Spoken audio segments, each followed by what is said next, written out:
Hi, இது திருச்சியில் இருக்கிற சுவாமி வெக்காளியம்மன் அம்பாள் அப்படின்ற அம்பாளை பற்றி சொல்லணும்னு சொல்லிட்டு எனக்கு ரொம்ப பிடிச்ச அம்பாள் வெக்காளியம்மன். காளின்னு சொன்ன உடனே உக்கிரகமாக அப்படின்னு ஒரு தோற்றம் அப்படின்னு நினச்சிப்போம் நம்ம. அம்பாள் ரொம்ப சாந்தமாக உட்காண்டிருக்கா. இந்த அம்பாள் எங்கே இருக்கான்னு திருச்சி உறையூரில் இருக்கிற அம்பாள். உறையூரில் வெக்காளியம்மன்ட்டு எனக்கு ரொம்ப பிடிச்ச இஷ்ட தெய்வம், என்னோடய இஷ்ட தெய்வம். இந்த அம்பாளை பற்றி சொல்லணுன்னா, போன வாட்டி நான் உங்களுக்கு எல்லாருக்கும் ஒரு இது சொல்லியிருப்பேன், தாய்மானவர் சுவாமின்னு சொல்லிட்டு. ஸோ அது ஒரு வாட்டி இது வாட்டி கொஞ்சம் ஞாபகம் பண்ணிக்கலாம். இந்த அம்பாளை பற்றி சொல்லணுன்னா, சோழா டைனாஸ்டியில் இருக்கும்போது இந்த அம்பாளுக்கு அந்த அம்பாள்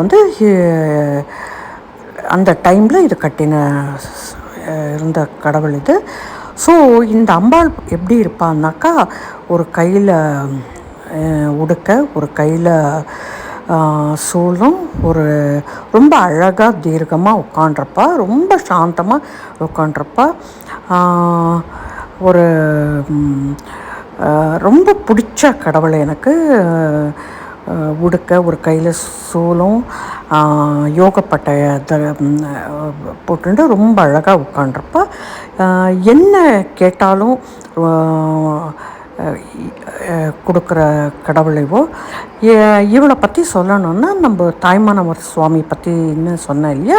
ஸோ இந்த சோழா டைனாஸ்டி அந்த டைமில் என்ன ஆச்சுன்னா, ஒரு சாரமா முனிவர்னு சொல்லிட்டு ஒரு முனிவர் இருந்தார். அந்த டைமில் ஒரு அவரோட தோட்டத்தில் நிறைய ரொம்ப அழகான பூவெல்லாம் விளைஞ்சிட்டு இருந்தது.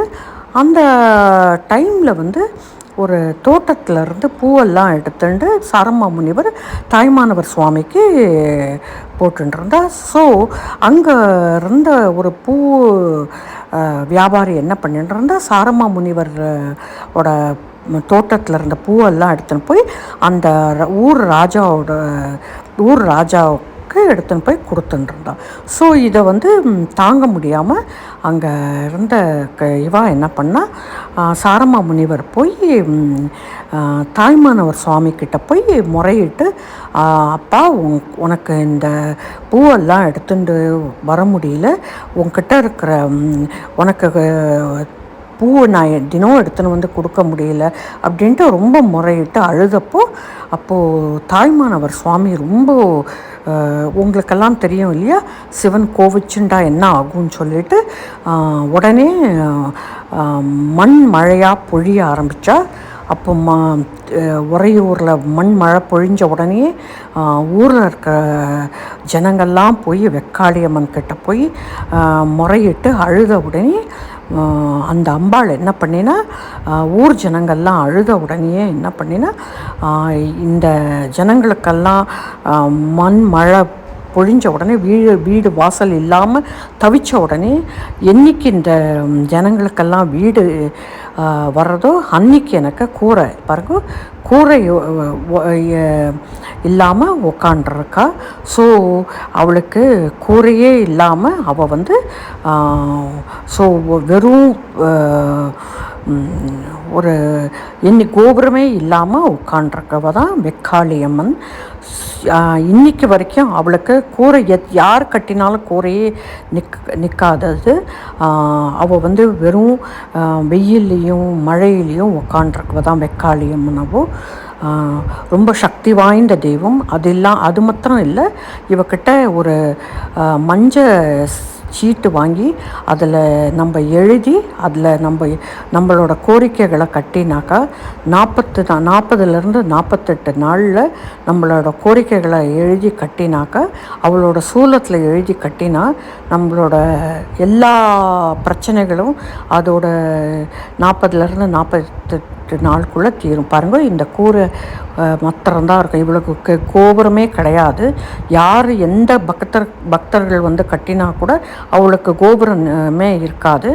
ஸோ இந்த சீட்டு சொன்னேன் இல்லையா, மஞ்சள் சீட்டு அவளோட சூலத்தில் எழுதி கட்டினா அந்த 40லேருந்து 48 நாளுக்குள்ளே அவள் என்ன பண்ணினாலும் அவள் வந்து அவளோட இதுதான் இந்த சூலத்தில் எழுதி கட்டினா அவள் வந்து அவளோட கோரிக்கைகளை, பக்தர்களோட கோரிக்கைகளை தீர்த்து வைப்பான்ற நம்பிக்கை. நானும் என்னோட கோரிக்கைகளெல்லாம் எழுதி கட்டுவேன். ஸோ 40லேருந்து 48 டேஸ்க்குள்ளே அவள் தீர்த்து வைப்பாள். இன்றைக்கி வரைக்கும் எனக்கு எல்லா பிரச்சனைகளும் அவள் தீர்த்து வச்சுருக்கா. நான் எல்லாருக்கோசரமும் வேண்டிண்டேன், எல்லோரும் நன்னா இருக்கணும்னு வேண்டிண்டேன். என்னோடய பர்சனல் பிரச்சனைகளெல்லாம் எழுதி தீர்த்து வச்சேன். ஸோ இவள் வந்து ரொம்ப சக்தி வாய்ந்த தெய்வம். இவள் வந்து இவளோட எல்லா பிரச்சனைகளும் உங்களுக்கும் எல்லாம் தீர்த்து வைப்பான்னு இந்த அம்பாளை வந்து வேண்டிக்கிறேன். லோகா